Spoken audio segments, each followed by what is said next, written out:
What am I doing? Sitting in my $1,500 a month one-bedroom apartment watching van life documentaries. This one is called Without Bound. It's got Bob Wells in it. You know, the guy from Nomadland. Lots of other people you're going to meet who choose to live in their vehicles, and then there are traditional It's pretty interesting. who can live in. In this video, I'm going to be talking about what I'm doing pre-van life. At the time I'm making this video, it's 2021. I don't know how far away my van life is going to be. Could be 1 year, could be 3 years, could be 30 years. I just don't know. Everyone says, just do it. But I'm at the stage right now where I just don't know when I'm going to do it. So last year was COVID crisis. But I'm a preschool teacher, so I've been working full-time through the whole thing. And I'm 37 years old. I know I don't look like it. I've been mistaken for being younger than my age all of my life. But as a child care worker, my last 2 employers have made employees wait 3 years before opening their retirement account. And when I got to 3 years, for whatever reason, I wasn't able to open the account, either because I wasn't even making enough to put into the account or because it was COVID. I decided I needed to save like $800 a month for retirement if I was going to have anything for retirement, because I'm 37 and I have nothing. I'm a millennial. Maybe a little bit of an older millennial. I'm 1984. But I didn't have anything saved for retirement, so in a month or 2, I had to learn everything that I could about saving for retirement. I opened my own Roth IRA. I just want to be retired already. Of course, maybe that's what a lot of us want. So if you're a millennial and beyond out there and you want to retire early and become a roam owner like I want to be, that's you own a vehicle that you live in and you roam around where you please. Maybe this is a good place for you to get info on what I did. So a little bit about my situation pre-van life. I have a unique situation, I guess, but everyone does. Where do I start? I grew up in Seattle for the most part, went to college at the UW, got a degree in theater, and a few years after college I decided I wanted to go back to working in childcare because that's what I had done when I was in high school. In my late 20s, I moved away from Seattle. I lived in an eco-village for a few years called Dancing Rabbit in Missouri, and I had a really great time there. I learned a lot about off-grid living and intentional communities. And in 2014, at the end of 2014, I came back to Seattle to make money for the winter. I heard minimum wage was going up to $15 an hour, but I decided to stay in Seattle for various reasons. But I'd never had a full-time 40-hour per week job and my own apartment before at the same time. So I decided I wanted to experience what that was like, what like most average regular people in America experience. I'd mostly, before I'd lived in shared living situations, or I had worked on cruise ships, I worked at YMCA camps, and so I'd never had this regular thing like a lot of people do. So I got a full-time job as a preschool teacher and a 200 square foot studio with a shared kitchen because that's really all I could afford at the time. And in 2016, I thought, well, I want to buy a tiny house someday because I can't afford a regular house in Seattle. They're, $500,000 to $1 million. And I figured I could pay rent for like 50 years before I would even pay the same amount as a house costs. So that was kind of hopeless for me to buy a house. But a tiny house, maybe I could do that. I got inspired because my mom's friend was watching like Tiny House Nation or something, and I was like, wait, I could afford that. Are they buying a house for $40,000? Like, maybe I could do that someday, even as a preschool teacher. So I paid Seattle Tiny Homes $500 to design me a house, custom designed, off-grid, RV rated tiny house. And in 2016 it was $500 to design you a house. And now I think, well, it's 2021 and I think it's like $1,200 or $1,500. And at the time in 2016 they were like, okay, well, let us know when you're ready to purchase the house, and it'll be like 3 to 9 months before you can have your house. And now it's 1 to 2 years, I think, because they have so many orders.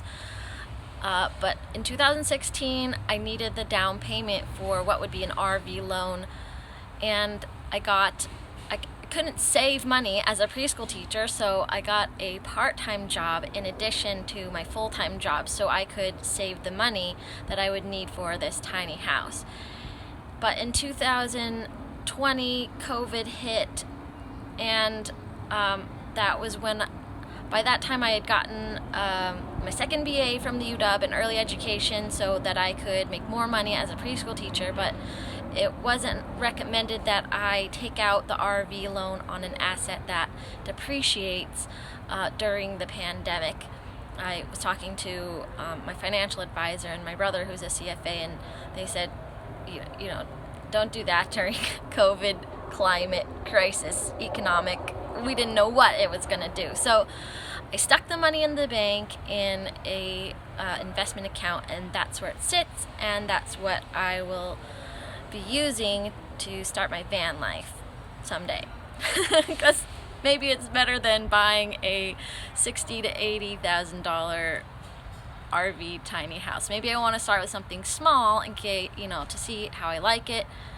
I want to build out my own van, but I might mess up the first one. I don't know. Maybe I will need a new one someday and want to upgrade.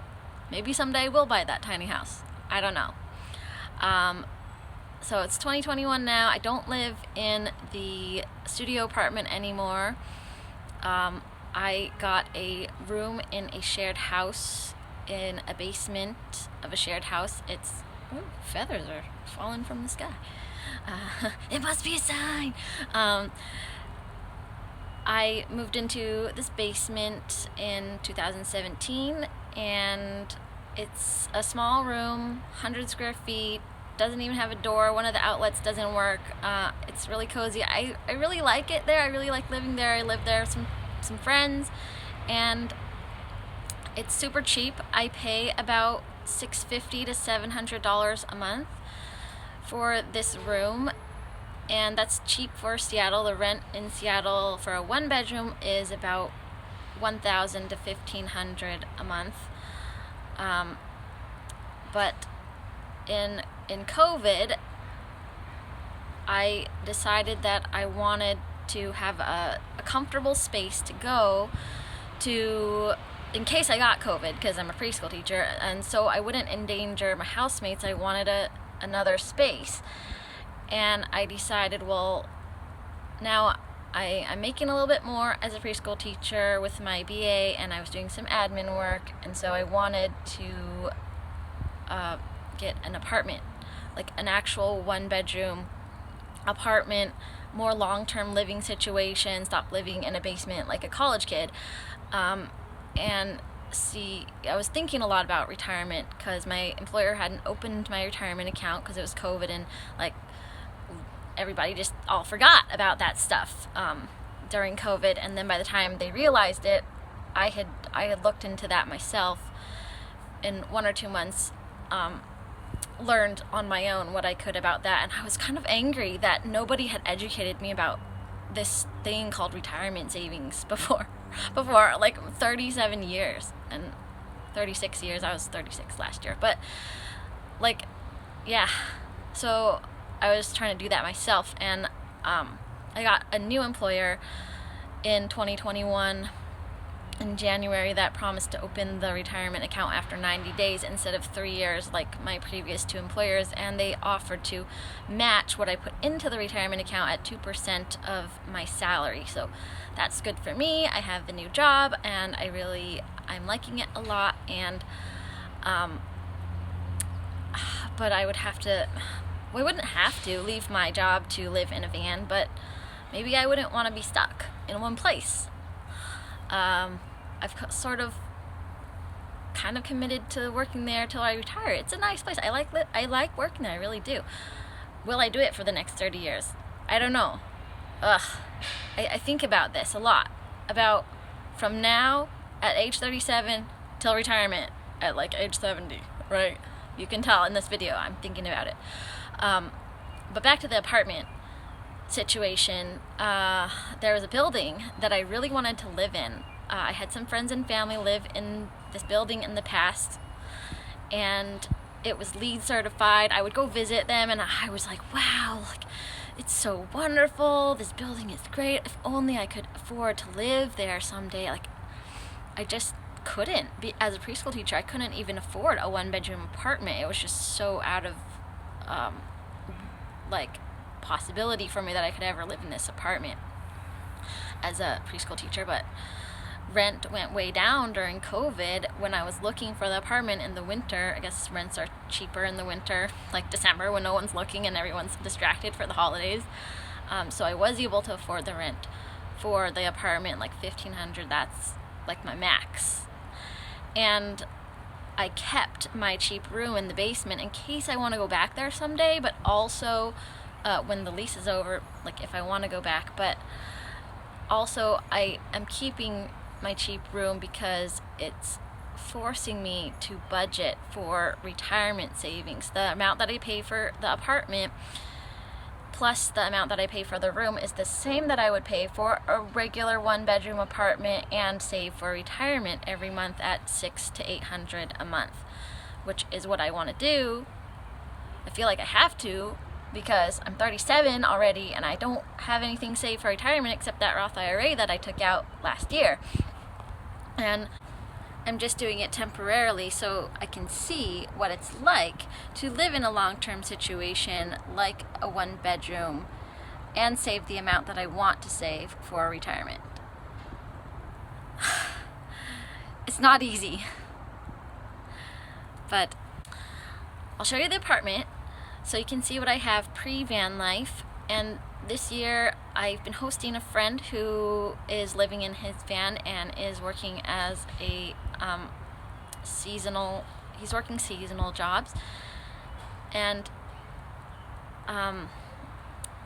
we were both living in this apartment, one-bedroom apartment, and that was fine for us, like hippie millennials, I guess I'll call us. We both had our beds on each side of the room in the bedroom, and it was fine. It was great. But now he's gone off to work, and the apartment is like, now that I've decided to live in a van, the apartment kind of feels really big to me. It's 500 square feet, but I'm like, what am I gonna do with all this space? I'll show you my apartment. I'm out on the deck. I have a balcony and a little porch. It's really cool, and I have some cute little plants here on my balcony. I love plants.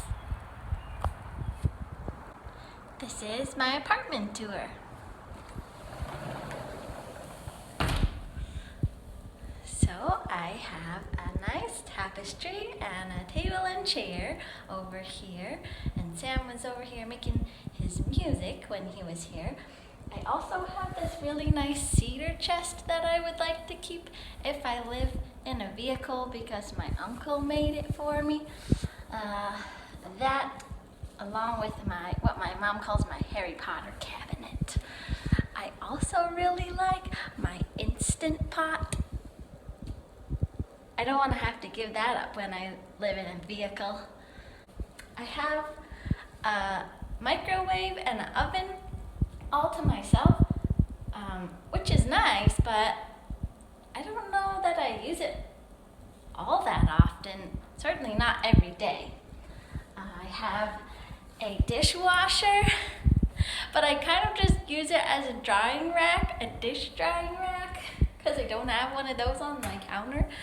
I have this really nice self-heating, temperature-controlled tea kettle that one of my boyfriends got me for Christmas. And I have my kombucha that I'm making over here. Oh, Sam left me some potatoes and an onion. What's in the fridge? I got this giant refrigerator. I feel like it's giant for me, but I don't really use all of the shelves. There's like, I mean, maybe I use one shelf and there's a little bit of things up there and hardly anything in the door. And the freezer is pretty empty too. So a lot of utility that it is really big for me, I think. I also got this, it's a pet bed from the Purple mattress company, and it's super comfortable. And I thought, this one is a large, but I thought if I got 2 of these, it would be the size of a regular mattress for me. So I got one just to like test it out. I have a giant closet for, it's like the bedroom closet, but it's like 3 levels. It's huge. It's pretty empty now. Sam had all his stuff in here, and then I was using the coat closet as my closet, but I don't have much stuff in here either. I have some clothes in like bins down there, and when I decided that maybe I wanted to live in a van someday, I have started finding all this stuff, this cool stuff that I maybe could use, like this rack I found downstairs. Like, this apartment complex is really cool because people just leave free stuff down in the mailroom where you come in all the time, and I found this rack. I also found a television for free. Like, I couldn't believe it. A free TV. I've never owned a TV in my whole life, but the first TV that I ever owned is here in the bedroom. It was for free. I'm really happy about that. And this nice shelf my friends Randy and Kasha left for me to hold on to before they skipped off on their adventures. And I sleep on like a futon bed. I do have a real bed. It's at my other place, but I've slept on a futon actually for most of my life. I have a bathroom. It's a normal size bathroom for a house or an apartment, but it does feel kind of big for me. There's like tons of counter space, and I'm not really using that much of it. Sam had a lot of his stuff on here too. And I have a flush toilet, of course, in the apartment, but I want to splurge for the composting toilet if I live in a vehicle. I really like having a bathtub, so we'll see what I do about that when I live in a vehicle. And I have a washer and dryer all to myself. I want that when I live in a vehicle too, so we'll see. I've kind of been looking on Amazon for some of these products, like making a list, like what could I use someday in my future van life. I also have some instruments.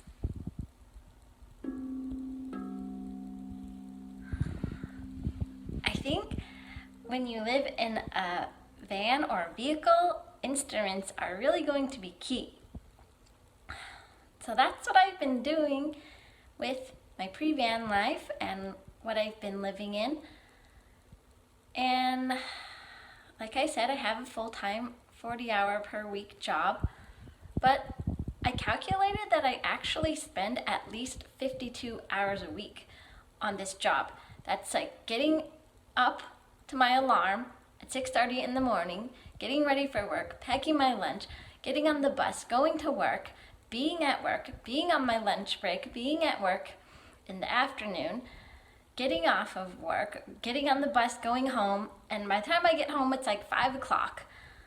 I get some dinner, eat some dinner somehow, and sometimes take a shower, and then what do? By then it's like almost 6 o'clock, and I have only a few hours before I want to start thinking about going to bed, getting ready to go to bed and get up and do it all over again. If it's a weeknight, on the weekends, sometimes I'll hang out with my lovers and, well, just do fun things. But the weekends, it's like 2 days. It never really feels like enough.